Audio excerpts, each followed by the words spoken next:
Hi hello नमस्कार, तुम्हा सर्वांचं आपल्या चॅनलवरती अगदी मनापासून स्वागत आहे। सर्वांना श्री स्वामी समर्थ। तर आज आपण पाहणार आहोत की फक्त 5 मिनिटात तयार होणारी भाजी, जी कुरडईची भाजी आहे ती आज आपण तयार करणार आहोत। आणि या भाजीसाठी जास्त वेळ सुद्धा लागत नाही, अगदी झटपट अशी तयार होणारी भाजी आहे।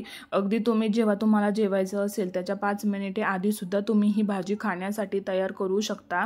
यासाठी तुम्हाला जास्त वेळ सुद्धा लागत नाही। तर आता इथे मी भाजी तयार करण्यासाठी बारीक चिरलेली कोथिंबीर घेतलेली आहे। एक मोठ्या साईजचा टोमॅटो मी घेतलेला आहे, तो मी असा बारीक कट करून घेणार आहे। त्यानंतर मी 2 मीडियम साईजचे कांदे घेतलेले आहेत, तर ते सुद्धा आता मी व्यवस्थित असे बारीक करून घेणार आहे। तर कांदे चिरताना डोळ्यात खूप पाणी येतं, कोणाकोणाला असा प्रॉब्लेम होतो की कांदा चिरायला लागल्यावरती डोळ्यात त्यांच्या पाणी येतं। मला तर खूप डिफिकल्ट जातं कांदा चिरताना, कारण की लगेच डोळ्यात पाणी यायला सुरुवात होती। तर आता मी सगळं चिरून घेतलेलं आहे। आता इथे मी 7 ते 8 कुरड्या घेतलेल्या आहेत। तुम्हाला जेवढी भाजी करायची असेल तर त्या क्वांटिटीमध्ये तुम्ही कुरड्या घेऊ शकता। तर आता या कुरड्या आहेत तर त्यांचा मी असा भुगा करून घेणार आहे।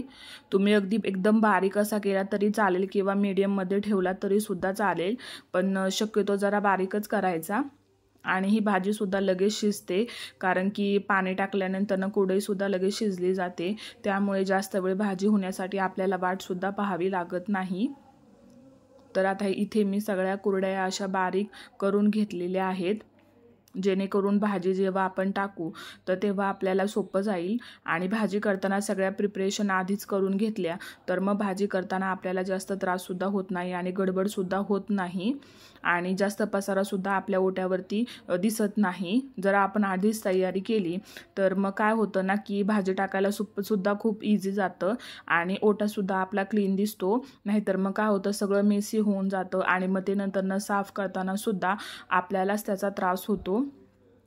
तर आता इथे तुम्ही बघू शकता माझ्या कुरड्या अशा व्यवस्थित अशा बारीक करून झालेल्या आहेत। तर आता इथे मी गॅसवरती कढई गरम करायला ठेवलेली आहे, त्यामध्ये मी जिरी मोहरीची फोडणी दिलेली आहे। आता इथे मोहरी छान अशी तडतडली की मी त्यामध्ये कांदा टाकून घेतलेला आहे। हा बारीक चिरलेला कांदा आपल्याला छानसा असा परतून घ्यायचा आहे 1 3 ते 4 मिनिट। आणि कांदा परतताना आपल्याला सतत असं हलवत राहायचं आहे, जेणेकरून कांदा खाली लागणार नाही। आणि ही भाजी खूप सोपी आहे, खूप इझी आहे, कुणी सुद्धा ही भाजी करू शकतं। त्यासाठी असं काही खास करायची आपल्याला गरज नाहीये आणि एकदम वेळेत होणारी भाजी आहे, जास्त यासाठी टाइम सुद्धा लागत नाही आणि अगदी वेळेची बचत सुद्धा होते। आणि रोजच्या आपल्या ज्या भाज्या असतात तर कधी कधी काय होतं, त्या भाज्या खाऊन सुद्धा आपल्याला खूप कंटाळा येतो किंवा मग बोर होतं त्याच भाज्या खाऊन। तर कधीतरी असं थोडंसं वेगळं सुद्धा करून नक्की पहा तुम्ही। तर आता यामध्ये मी टोमॅटो आणि कोथिंबीर सुद्धा टाकलेली आहे आणि हे सगळं आता मी व्यवस्थित असं हलवून घेणार आहे। तर टोमॅटो सॉफ्ट झाला की मग आपल्याला आपले मसाले टाकून घ्यायचे आहेत।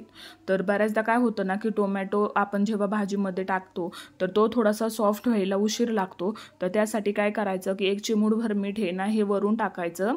तर आता इथे मी ते शूट केलेलं नाहीये, तरी पण मी तुम्हाला सांगते की 1 चिमूटभर मीठ वरून टाकत जा, म्हणजे टोमॅटो पटकन सॉफ्ट होतात। तर आता इथे बघू शकता तुम्ही सगळं असं व्यवस्थित परतलेलं आहे। आता मी इथे मसाले टाकून घेते। आता इथे मी चवीनुसार मीठ टाकून घेणार आहे। तर मीठ तुम्ही थोडंसं अंदाजेच टाकायचं, जास्त नाही टाकायचं, कारण की कुरडईमध्ये सुद्धा मीठ थोड्या प्रमाणात असतं। आता इथे मी हळद टाकून घेतलेली आहे आणि चवीनुसार आता मी इथे मिरची पावडर टाकून घेत आहे। तुमच्याकडे जर मिरची पावडर नसेल तर तुम्ही कांदा मसाला सुद्धा टाकू शकता। आता मसाले परतल्यानंतर मी यामध्ये आपण ज्या बारीक केलेल्या कुरड्या आहेत तर त्या टाकून घेणार आहे।